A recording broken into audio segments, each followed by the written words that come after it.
Dios te bendiga, mi nombre es Alan Rodríguez, espero que estés teniendo un excelente día. Esto es Buscando la Paz, barro en sus manos. Comencemos.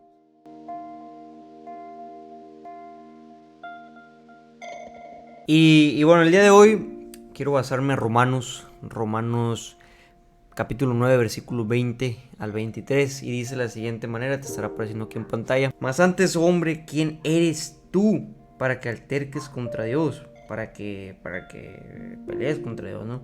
Dirá el vaso de barro que lo formó: ¿por qué me has hecho así? ¿O no tiene potestad el alfarero sobre el barro para hacer de la misma masa un vaso para honra y otro para deshonra? ¿Y qué si Dios, queriendo mostrar su ira y hacer notorio su poder, soportó con mucha paciencia los vasos de ira preparados para destrucción? Pablo está haciendo referencia al barro en las manos del alfarero. Esto ha sido representado como que nosotros somos el barro y el alfarero es Dios. Y es lógico porque Pablo lo dice de esta manera. ¿Puede el vaso de barro altercar contra Dios, pelear contra Dios? Y es que muchos, y me incluyo, muchos a veces peleamos o discutimos o tratamos de entender: Señor, ¿por qué esto a mí? ¿Por qué pasa esto a mí? ¿Por qué permites que esto suceda? ¿Por qué a mí me pasa esto y a esa persona no? ¿Por qué a mí me llegan tantos problemas y tal? Señor, ¿por qué a mí? ¿Por qué? Estoy seguro que te has hecho una pregunta así. Y hay preguntas mucho más profundas. ¿Por qué permitiste esta enfermedad? ¿Por qué permitiste, Señor, este yugo? ¿Por qué permitiste que esta persona se fuera? ¿Por qué, Señor, si era una buena persona? Estoy seguro que te has hecho una pregunta profunda respecto tal vez a lo que te pasa, a lo que te pasó. Tal vez te lo harás cuando algo suceda. Y en nuestra humanidad en ocasiones está el cuestionarnos: Señor, estás aquí, estás ahí, ¿dónde está Dios? Muchas veces lo hemos oído de muchas maneras: ¿dónde está Dios? ¿Por qué permite guerras? ¿Por qué permite esto? ¿Por qué hace esto? ¿Por qué Él esto? Si es todo bondad. Y hemos escuchado como cristianos muchas preguntas similares. Y lógicamente hay ocasiones en las que nosotros no podemos responder, porque a nosotros no nos compete los planes que Dios tenga para el barro que Él formó. Porque Él mismo lo dice: yo puedo crear este vaso de barro para endurecerlo, uno para honra y otro para deshonra, uno para endurecerlo y otro para glorificarlo. Y lo podemos ver claramente con el faraón en Éxodo, que persigue al pueblo de Israel después de que les había dado la libertad a los mismos israelitas, porque resulta que por no haberlos liberado llegaron las 10 plagas a Egipto. Y fue un lío. Y dice el faraón al final: ok, llévate tu pueblo con todo lo que quieras, llévatelo, vete. Y después conocemos que el Señor endurece el corazón del faraón para que éste los persiga.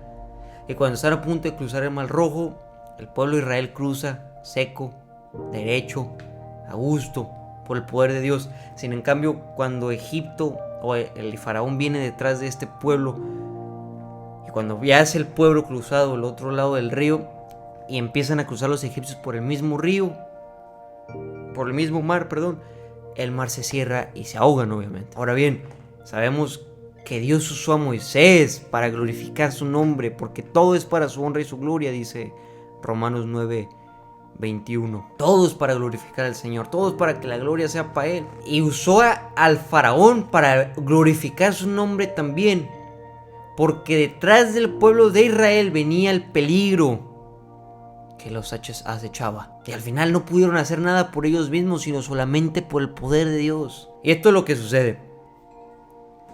Tal vez Dios, metafóricamente hablando, también tiene tu faraón con ese corazón endurecido. Yo no sé si tu faraón sea tu patrón, sea tal vez un amigo, sea tal vez un conocido, un vecino, esa persona que nada más de recordarla te irrita, que tal vez te achaca muchas cosas, que tal vez carga sobre ti cosas que tú no debes cargar, alguien que tal vez te echa toda la bronca a ti sin que tú seas el culpable de todo lo que sucede, pero de alguna manera le creen a esa persona y tú llevas con la culpa de todo. Tal vez tu faraón sea padre, tu madre, no lo sé, pero alguien que el Señor tiene su corazón endurecido, no solamente porque Él quiere, sino también por tu crecimiento. ¿Cómo? Sí, cada persona, cada etapa que cruza por nuestra vida es un crecimiento para nosotros. Es para que nosotros aprendamos algo y podemos decidir entre aprenderlo o no. Pero al final, cada persona, cada etapa, cada cosa que el Señor permite en nuestra vida, sea doloroso, sea agradable, lo que sea que pasa en nuestras vidas, la aflicción que incluso el Señor nos promete, es para nuestro crecimiento, para que algún día lleguemos a ser lo que Dios quiere que nosotros seamos.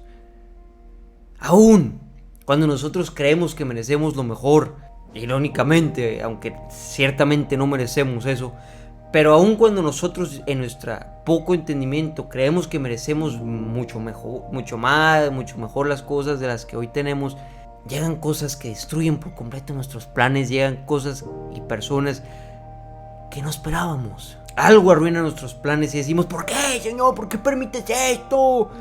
Me estaban saliendo tan bien las cosas.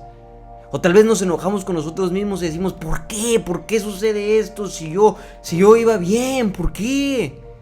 Pero el alfarero tal vez está trabajando contigo. Porque tal vez necesitas más amor. Tal vez necesitas gracia. O sea, impartir gracia. Tal vez ni misericordia. Tal vez te necesitas perdonar. Tal vez necesita ser forjado tu carácter. No lo sabemos. Pero ciertamente cada persona es un crecimiento para nosotros. Y para exaltar el nombre del Señor Jesucristo al final. Porque si nos metemos a un bache, si el Señor permite que caigamos a un bache, y podemos salir por nosotros mismos, la gloria sería para nosotros. Pero si en cambio ese bache que el Señor permite es prácticamente imposible para nosotros, para que al final que salgamos de ese bache digamos, solamente fue por la gracia de Jesucristo que salí de aquí. Porque si también fuésemos perfectos y todo nos saliera bien, al final todos dijéramos, yo soy bueno en esto, y gracias a mí pasó esto. Sin en cambio, permite el Señor esas pruebas para que nosotros entendamos y nos demos cuenta y digamos, no, esto no pasó sino por Jesucristo mismo, para su honra y su gloria, para mi crecimiento, para alcanzar la persona que Dios quiere que yo sea. Y va a doler, sí, pero vas a crecer. Y tal vez duele ahora, pero vas a crecer. Es para escalar un peldaño más, un paso a la vez. Somos ese barro en sus manos. Ese barro que a veces Él quiebra con problemas, Él quiebra con situaciones, y aunque estamos quebrados, estamos rotos, es porque Él va armando pieza por pieza para hacer una mejor vasija, para hacer un mejor vaso de barro del que ya eras, del que ya era yo. Y no lo entendemos y decimos, Señor, quítame este sufrimiento, como Pablo lo decía, quítame este aguijón, quita esto de mi vida, no lo permitas más. Pero como a Job, que aún siendo perfecto y agradable para Jesucristo, Él permitió que pasara esas pruebas, Él permitió que pasara esas situaciones, que Satanás tocara su ganancia, que Satanás tocara su vida, no que lo matara, pero que sí lo tocara. Y decías, mira, ahora lo vas a maldecir, ahora va a maldecir, esta persona va a maldecir a Dios porque le está pasando esto, ahora sí se va a alejar de Dios. Mas sin en cambio nuestra decisión puede ser el acercarnos más a Dios, aun cuando las situaciones parezcan ser peores cada vez. Nosotros podemos decidir en esas situaciones agarrarnos de la mano de Dios, porque su gracia, porque su presencia, porque su misericordia va a ser lo único que nos va a hacer bien. Tal vez no siempre podamos sonreír, tal vez no siempre podamos estar felices y bien, pero siempre, siempre, siempre vamos a tener la certeza de que Dios no nos abandona, de que Dios está con nosotros. Y aún cuando tenemos todo ese dolor y todo ese sufrimiento, buscando a Dios es la única forma, es la única manera de estar bien. No corras de Él, te lo he dicho miles de veces. No huyas, corre hacia Él. Pues esa gracia, pues ese perdón y ese amor incondicional es lo único que va a hacer que tu vida cambie. Es lo único que va a hacer que tú estés bien, que te sientas bien contigo mismo. Aceptar su amor va a hacer que puedas dar amor a los demás y amarte a ti mismo. Aceptar ese perdón, acéptalo. Si te cuestionabas por qué sucede lo que sucede. Claro que hay situaciones que a veces nosotros nos metemos en nosotros por torombolos. Pero también hay veces que, como lo dije hace unos momentos, como a Job, va a hacer que pases esas situaciones para que le des la honra y la gloria a Dios, para que cuando salgas de eso sepas que no es por tus fuerzas que saliste, sino por Dios. Y cada situación te va a enseñar a acercarte a Dios. Nunca dejes que sea lo contrario. Nunca dejes que las situaciones, los problemas, las críticas, el pecado te aleje de Dios. Siempre que te sientas mal, ve a la presencia del Señor, porque mientras más intentes lograrlo por ti mismo, vas a ser más como tú. Y más como tú significa perdición, significa muerte, significa pecado, significa infierno. Más sin en cambio, si te acercas a Dios, serás más como Él. Y significa aceptar su misericordia, significa aceptar su presencia. Ser como Él significa aceptar el cielo y el perdón y el amor que fue destinado para nosotros en esa cruz, porque de tal manera amó Dios al mundo. Barro en sus manos somos, esculturas en sus manos, que Él está haciendo con sus propias manos, vaya, que Él quiebra para que crezcas, que Él te quiebra y con que tengas rajones. Algún día llegarás a ser perfecto allá en su presencia para su honra y su gloria. No lo olvides. Dios te bendiga.